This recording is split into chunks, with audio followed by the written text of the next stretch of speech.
So tonight's project was a fuel pump. Thought this might be kind of interesting to watch for somebody. I bought an old pickup a couple years ago. It's kind of a work in progress, just a hobby truck. Doesn't get road driven yet. Anyway, tried starting it last night and it would not stay running. And tracked it down and figured out that the fuel pump wasn't doing its job. Took the line off from the pump up to the carburetor, energized the pump, and sure enough, it was just barely just a few drops of gas coming out. So I want to check and make sure the line going back to the tank and that the pickup in the tank wasn't plugged with stuff, as the truck is old and the tank is rusty, and I'm sure there's a lot of things floating around inside of that tank. So this is I guess I was taught growing up, this is a Click-Clack pump. They're just a cheap little economical pump. They don't build a lot of pressure. This one's 2.5 to 4 psi. You're great for carburetor. Pay attention to the caution sticker here, or the caution warning. Failure to use filter with pump may void warranty. Key item. So anyway, last night when I was messing around with the pump, took a little carb cleaner, blew in each end, didn't make any difference. Took a little compressed air. Not knowing for sure what was in here, I didn't put any pressure on it, any real pressure. Just give her a quick little toot to see if it would do anything. Did not. So at this point, looked it up, 25 bucks. Decided to go ahead and cut this one open. I've always kind of wanted to see what was inside of these. And, wow, that's sharp. Anyway, coil of wire around, it looks like the inside of this tube, center tube. Let me get my high-tech lighting here. Again, not a professional YouTuber by any means. You can see up through the tube. By the way, this works fantastic. It's a dust cap. It's actually a leftover dust cap on the bottom of a Harbor Freight mag light. Does a really nice job. It's heavy enough it keeps it stable. Anyway, sidetrack, squirrel. This tube has a coil of wire around it. In the bottom of that tube goes this spring. And then it has this metal plunger. Assume that's stainless. Hollow in the middle. And in the end of that, and I apologize, I'm trying to look at it in front of me while the phone's recording. Plastic cage, rubber disc. I assume that's probably Viton. With a real light gauge spring on it. Just barely a little pressure to keep that disc flat, sealed. Plunger goes in the bottom, or goes into the tube.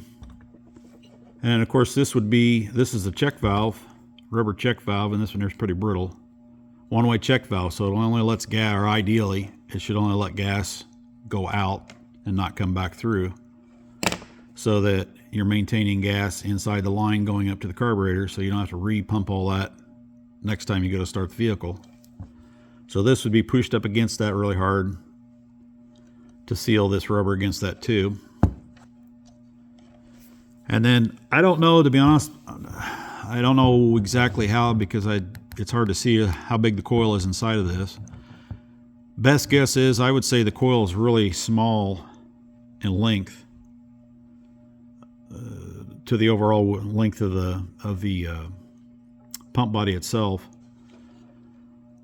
And there's only two ways that I can see that this would work, or that it works correctly. If that coil is really small, it's only going to pull this down so far. And it may be on the bottom down here. I don't know for sure. But it's only going to pull that plunger down so far. And as it pulls it down, a little bit of gas goes past that rubber disc and fills this chamber, this cavity right here, between the end of the plunger and the check valve. And then as it goes down and the plunger goes past that coil, the spring pushes it back up and it repeats the process. So it's just the coil pulls it down just far enough past the coil, the wire inside of here. The plunger pulls it down past that coil of wire, and the spring grabs, or spring has enough pressure on it, pushes it back up, starts the process over.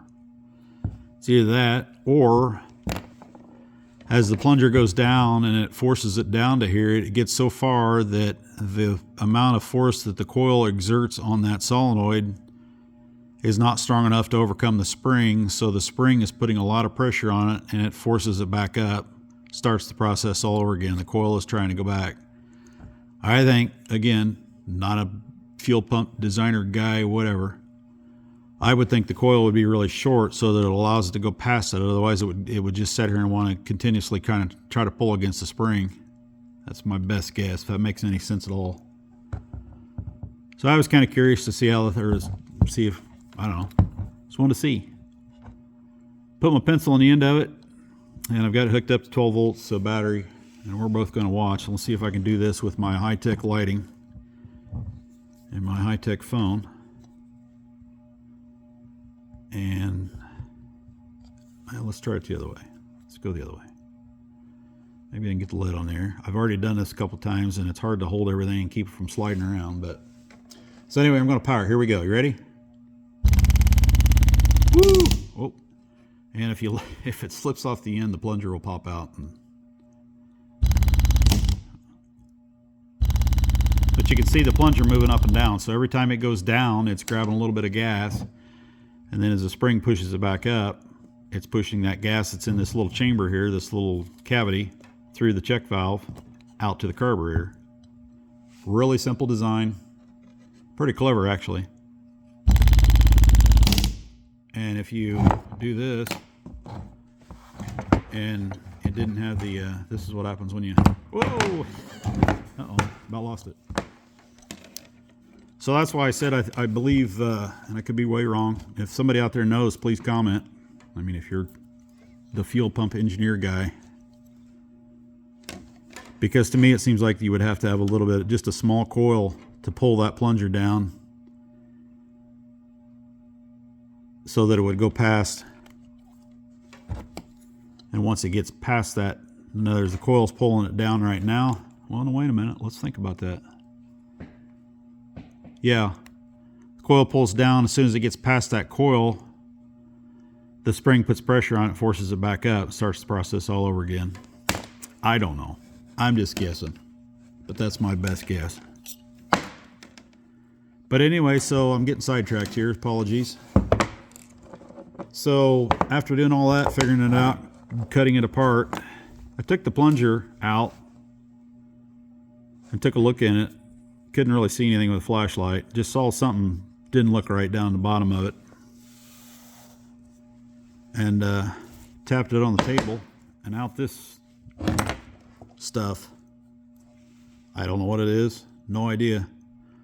It almost looks like chewing tobacco, not snuff, but it's got a weird, I don't know if it's a bee's nest or maybe something. The gas cap was on it, so whatever was in there, maybe somebody sabotaged it. Who knows?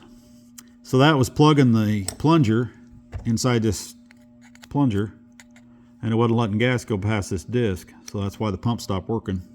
Because, remember what I showed you at the beginning? Because failure to use filter with pump may void warranty.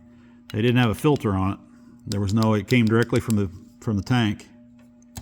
And like I said, it's just a hobby. I knew I was going to replace all this someday with something better or something newer, and I wasn't worried about it. Didn't worry about putting a filter on it at this point. So I guess I paid the price on that one, but no big deal. It's I found one of these on eBay, $24 delivered. So that'll let me to move it around the driveway and pull it in and out of the barn and work on it for now until I fix what needs to be fixed. So anyway, just wanted to share. Thought you might find it interesting. I did. Learn something new every day, right? Thanks for watching.